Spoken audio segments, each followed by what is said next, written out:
पति पत्नी और वो पति अभी नहा ही रहा था कि तभी उसके फ़ोन पर एक मैसेज आता है। मैसेज का टोन बजते ही पत्नी मोबाइल उठाकर मैसेज को पढ़ने लगती है। उस मैसेज में लिखा था, हाय गुड मॉर्निंग डियर। किसी बेबी का मैसेज। पत्नी यह पढ़कर वह सोच में पड़ जाती है कि अब यह बेबी कौन है। तब तक पति भी नहाकर वॉशरूम से बाहर आ जाता है। पत्नी तुरंत अपने पति के पास जाती है और उससे कहती है, किसी बेबी का मैसेज आया है। पति पत्नी की बात सुनकर मुस्कुरा देता है और फ़ोन अपने हाथ में लेकर उस मैसेज का रिप्लाई करता है, hi baby how are you. बस इतना लिखकर वह अपने ऑफिस के लिए तैयार होने लगता है। पत्नी पति के इस रिप्लाई को भी पढ़ती है। यह मैसेज पढ़कर अब हर पल पत्नी के दिमाग में एक ही विचार कौंधता रहता है कि यह बेबी कौन है। पति मोबाइल लेकर अपने ऑफिस चला जाता है, लेकिन पत्नी पूरे दिन इसी सोच में पड़ी रहती है कि आखिर वह कौन है। अब पत्नी शाम होने का बेसब्री से इंतज़ार करने लगती है। जब शाम को पति घर आता है तो पत्नी उससे पूछती है, यह बेबी कौन है। पति पत्नी की यह सवाल सुनकर सिर्फ मुस्कुरा देता है और फिर से वह अपने कामों में लग जाता है। इसी तरह धीरे धीरे 2-3 दिन बीत गए। उन विचारों ने अभी तक पत्नी का पीछा नहीं छोड़ा था और फिर से पति के मोबाइल पर फिर एक बार बेबी का मैसेज आता है। उस मैसेज में लिखा रहता है, आज तो मिलोगे कि नहीं, तुम्हारी बहुत याद आ रही है। इस मैसेज ने आग में घी का काम किया। पत्नी का शक और भी ज़्यादा पक्का हो गया। पत्नी यह पढ़कर और भी ज़्यादा परेशान और बेचैन होने लगती है। बीच बीच में ऐसे मैसेज आदान प्रदान होता रहता और यह सब देखकर पत्नी के मन में शक की जड़ें और गहरी होती गई।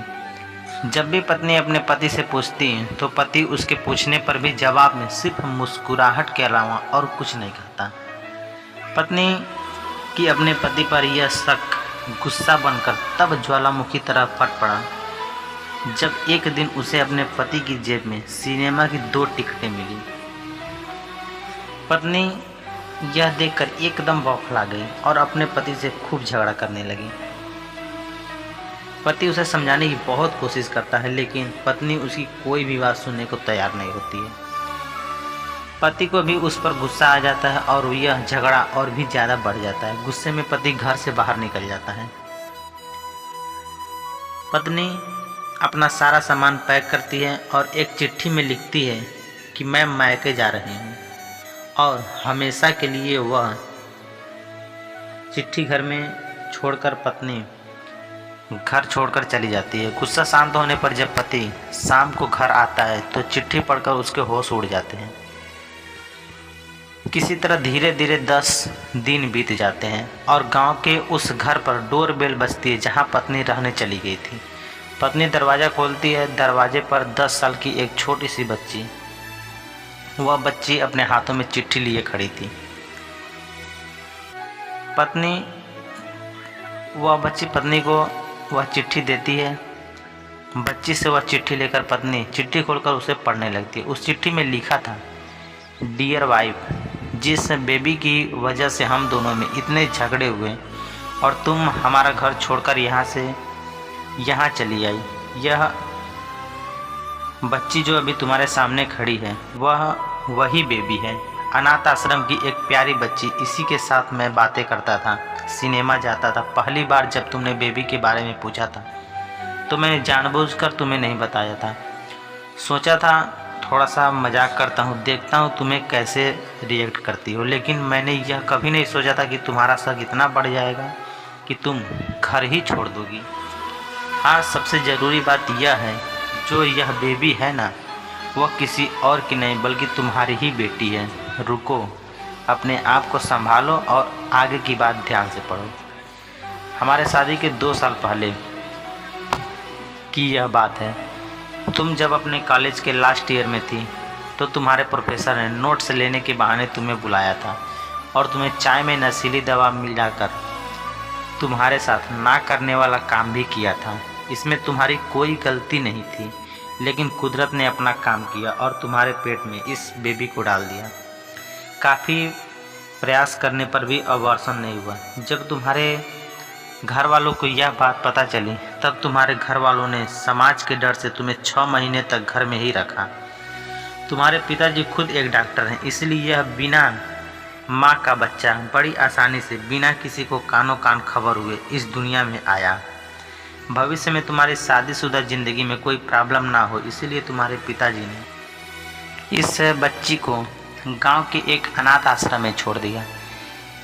यह बच्ची मतलब यही बेबी जो तुम्हारे सामने खड़ी है। अगर अभी भी विश्वास नहीं हो रहा तो इस बच्ची के गाल का वो तिल देख लो जो शायद तुमने उसे आखिरी बार रोते हुए देखा हो, या फिर अपने पिताजी से पूछ लो इसके बारे में। पत्नी जल्दी से उस बच्ची को पास में लेकर उसके गालों का तिल देखती है। वह देख कर सोच में पड़ जाती है। उसका मन भर आता है और उसकी आंखों से आंसू बहने लगते हैं, लेकिन अभी भी चिट्ठी बाकी है, इसलिए वह भीगी आंखों से वह चिट्ठी आगे पढ़ती है। मुझे पता है अभी भी तुम्हारे मन में यह सवाल उठ रहा होगा कि यह सब मुझे कैसे पता। मैं तुम्हें बता देना चाहता हूँ कि यह सब तुम्हारे खुद के पिता ने ही अपने मन में उठ रहे पश्चाताप को शांत करने के लिए शादी के 1 महीने पहले मुझसे मिलकर सारी बात मुझे बताई थी। उन्होंने यह भी कहा था कि अगर मैं चाहूँ तो शादी से इनकार कर सकता हूँ। मैंने स्वीकार किया, क्योंकि इस पूरी घटना में तुम्हारी कोई भी गलती नहीं थी और हमारी शादी हो गई। तुमने मुझे बहुत प्यार दिया, लेकिन तुम्हारे पिता से बेबी के बारे में जानने के बाद मैं उससे मिले बिना रह नहीं पाया। मैं बीच बीच में उससे मिलता था। उससे मिलना, उसके साथ समय बिताना मुझे अच्छा लगता था। कितनी प्यारी बच्ची, बिना किसी गलती के क्यों सज़ा भुगते। बस इसीलिए मैं उसे थोड़ी सी खुशी देने की कोशिश करता था। बस मुझे इतना ही कहना था।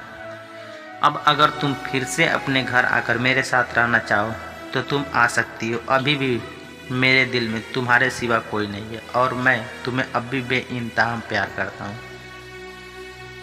तुम्हारा और सिर्फ तुम्हारा डियर पति।